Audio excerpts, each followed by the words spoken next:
Hello guys, welcome back to the channel again. देखो, body बनाना जो है वो सिंपल है बट इजी नहीं। मैं भी आपकी तरह एक बिगिनर था, कंफ्यूज्ड, मोटिवेटेड बट डायरेक्शनलेस। आज मैं आपको उन मिस्टेक्स के बारे में बताऊंगा जब मैं बिगिनर था, जो मैंने की थी, ताकि आप उन मिस्टेक्स को रिपीट ना करें और मेरी यहाँ से यहाँ तक जाने की जर्नी और भी शॉर्ट हो जाती अगर मैं इन मिस्टेक्स को अवॉइड करता। मैं गारंटी देता हूँ, अगर आप ये मिस्टेक्स अवॉइड करेंगे तो आपकी प्रोग्रेस 2x हो जाएगी। So without any further delay, let get started with the video. जो हमारी फर्स्ट मिस्टेक है वो है ईगो लिफ्टिंग। ये हम अपने इनिशियल फेज में करते ही करते हैं। कोई भी बंदा जिम जा रहा है वो ईगो लिफ्टिंग तो आई गेस करता ही है। आपको ईगो लिफ्टिंग नहीं करनी है। देखो, ईगो लिफ्टिंग से कुछ नहीं होगा। Form gone, range of motion तो भूल जाओ, और शोल्डर पेन तो वो तो गिफ्ट रैप में मिल जाएगा। ईगो लिफ्टिंग से कुछ बिल्ड नहीं होता। बिल्ड होती है तो सिर्फ एक चीज़, वो है इंजरी। तो आपको ईगो लिफ्टिंग नहीं करनी है। देखो, मैं इस वीडियो में दिखाऊंगा, मैं भी ईगो लिफ्टिंग करता था बट मेरे को समझ आ गया। मेरे को एक भैया थे, उन्होंने बताया कि मैं ऐसे ईगो लिफ्टिंग कर रहा हूँ, तो मैंने उस चीज़ को समझा, फिर मैंने सीखा। तो मुझे तो अपने इनिशियल फेज़ पे ही पता चल गया। इस मिस्टेक को मैंने ज़्यादा लॉन्गर पीरियड ऑफ टाइम के लिए नहीं किया, बट बहुत लोग होते हैं वो करते रहते हैं जब तक उनको इंजरी ना हो जाए। तो ये काफ़ी ज़्यादा इम्पॉर्टेंट मिस्टेक है। मतलब आपको इसको अवॉइड करना ही करना है। आपको ईगो लिफ्टिंग के ट्रैप में नहीं फंसना है। आपको अपनी ईगो जिम के बाहर रख के आनी है और आपको एक अच्छी फॉर्म के साथ चीज़ों को एग्जीक्यूट करें। उससे आपको रिजल्ट भी बेटर मिलेंगे। बेशक आप थोड़ा लिफ्ट कम कर रहे होंगे और वेट उतना मैटर करता भी नहीं है। आप किस तरह से वेट को लिफ्ट कर रहे हैं वो ज़्यादा मैटर करता है। सो आपको ईगो लिफ्टिंग बिल्कुल नहीं करनी। अभी जो हमारी सेकंड मिस्टेक है वो है फोकसिंग ओनली ऑन ट्रेनिंग, बाकी सब भगवान भरोसे। भाई, मैंने ये बहुत ज़्यादा गलती की है अपने इनिशियल फेज़ में। बस जो एक चीज़ कंसिस्टेंट थी वो थी कि मैं ट्रेनिंग के लिए जाता था, बट वो 1 घंटा ट्रेनिंग का डिसाइड नहीं करता है। बाकी जो दिन में बचे हुए 23 घंटे हैं वो डिसाइड करते हैं कि आपकी मसल कैसे कितनी अच्छी बनेगी और आपकी फ़िज़ीक कितनी अच्छी होगी। तो हमें केवल और केवल सिर्फ ट्रेनिंग पे ही ध्यान नहीं देना है। हमें अपने न्यूट्रिशन के बारे में भी पढ़ना है। हमें जानना है कि हमें कैसा न्यूट्रिशन लेना चाहिए। हमें अपने न्यूट्रिशन पे बहुत ज़्यादा फोकस करना चाहिए। साथ ही साथ हमें अपने रिकवरी को भी प्रायोरिटाइज़ करना चाहिए। जब हम अपनी रिकवरी को प्रायोरिटाइज़ करेंगे तभी हम एक अच्छी मसल बना पाएंगे। तो अगर हमें अच्छी मसल बनानी है, training plus nutrition plus recovery, इन 3 फैक्टर्स को मिला के हम एक अच्छी फिजिक डेवलप कर पाएंगे। अब हमारी मिस्टेक नंबर 3 है, इसी से ही रिलेटेड है, प्री और पोस्ट वर्कआउट मील। भाई देखो, भूखा शेर कभी लड़ाई नहीं जीत सकता।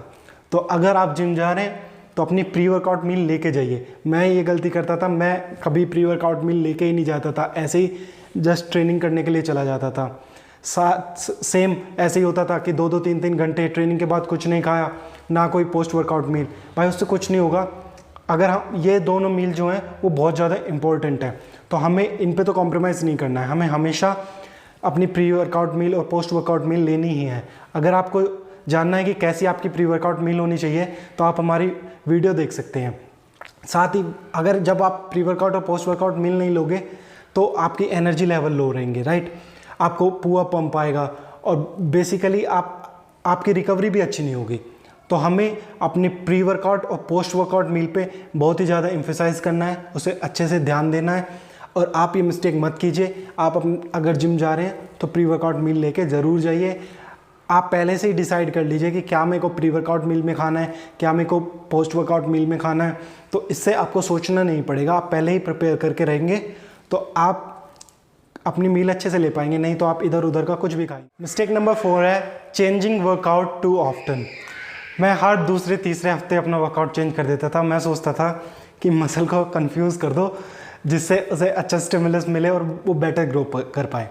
देखो, मसल ग्रो करने के लिए हमें कंसिस्टेंसी चाहिए, कंफ्यूजन नहीं। तो हम अगर एक प्लान पे लॉन्ग पीरियड ऑफ टाइम तक स्टिक करते हैं तो उससे हम उसमें प्रोग्रेसिव ओवरलोड भी कर पाते हैं। फर्स्ट, हम देख पाते हैं कि हमने कितनी प्रोग्रेस की। तो उस वजह से हम बार बार जब एक अच्छा स्टिमुलस देते हैं अपनी मसल को, तब हमारी मसल ग्रो करती है। तो मैंने ये मिस्टेक भी की थी कि मैं अपना वर्कआउट बहुत जल्दी चेंज कर देता था। हमें एटलीस्ट 6 to 8 वीक्स एक प्लान पे तो स्टिक रहना ही चाहिए। आप 1-2 एक्सरसाइज चेंज कर सकते हैं या फिर ऑर्डर ऑफ एक्सरसाइज हम चेंज कर सकते हैं अगर हमें चाहिए, अगर हम उस चीज़ से बोर हो गए हैं, राइट, तो हम ऑर्डर ऑफ एक्सरसाइज चेंज कर सकते हैं या फिर 1 या 2 एक्सरसाइज हम एट लास्ट चेंज कर सकते हैं। ऐसा नहीं कि हम पूरा प्लान ही चेंज कर दे रहे हैं। थोड़ा एक प्लान पे अगर हम लॉन्गर पीरियड ऑफ टाइम तक स्टिक रहेंगे तभी हम अच्छी प्रोग्रेस कर पाएंगे। मिस्टेक नंबर 5 है अवॉइडिंग प्रोग्रेसिव ओवरलोड। हर हफ्ते वही बेंच प्रेस, वही रैप्स, वही टेम्पो। मैं हमेशा ऐसे ही करता था कि जाता था जो पिछले हफ्ते किया ना वही नेक्स्ट वीक भी कर रहा हूँ, तो उससे कुछ प्रोग्रेस तो हो ही नहीं पा रही है। तो एट द एंड फिर मैं मसल भी कैसे बना पाऊँगा। तब मैंने जो सबसे अच्छा डिसीजन अपने लिया है कि मैंने अपने वर्कआउट को ट्रैक करना स्टार्ट किया। उससे सच में मुझे बहुत मैसिव रिजल्ट्स मिले हैं। अगर आप एक बिगनर हैं, अगर ये आप प्रैक्टिस अभी से स्टार्ट कर देंगे तो मैं सच बोल रहा हूँ आपको बहुत ही बेटर, बहुत ही अच्छे रिजल्ट्स देखने के लिए मिलेंगे और आप इस चीज़ के लिए मेरे को थैंक्स कहोगे। तो आप अभी से अपना वर्कआउट ट्रैक करना स्टार्ट कीजिए, तभी आप एक अच्छी प्रोग्रेस कर पाओगे, अच्छा मसल बिल्ड कर पाओगे। अभी जब हम हर हफ्ते सेम ही टेम्पो, या तो हम देखो टेम्पो चेंज कर रहे हैं, हम अच्छी फॉर्म के साथ उस वेट को लिफ्ट करें, कोई बात नहीं, हमने सेम वेट लिफ्ट करें बट अच्छी फॉर्म के साथ लिफ्ट करें, वो भी एक तरह का प्रोग्रेसिव ओवरलोड ही है। या तो हम रैप्स बढ़ा रहे हैं या फिर हम वेट बढ़ा रहे हैं, तो हमें प्रोग्रेसिव ओवरलोड तो करते ही रहना चाहिए, तभी हम एक अच्छी मसल बिल्ड कर पाएंगे। Now the last mistake, comparing yourself to the other. देखिए, अगर आप किसी के चैप्टर 10 से अपना चैप्टर 1 कंपेयर करेंगे तो आपको ऑब्वियस सी बात है डीमोटिवेशन तो होगी ही होगी। देखिए, हमें किसी से अपने आप को कंपेयर नहीं करना है, क्योंकि फर्स्ट एक तो हम जानते नहीं हैं क्या हम सेम प्लेटफॉर्म पे भी हैं, उसके पास कितने रिसोर्सेज हैं, आपके पास कितने रिसोर्सेज हैं, आप किन हालात में ट्रेन कर रहे हैं, वो किन हालात में ट्रेन कर रहा है, आपको नहीं पता।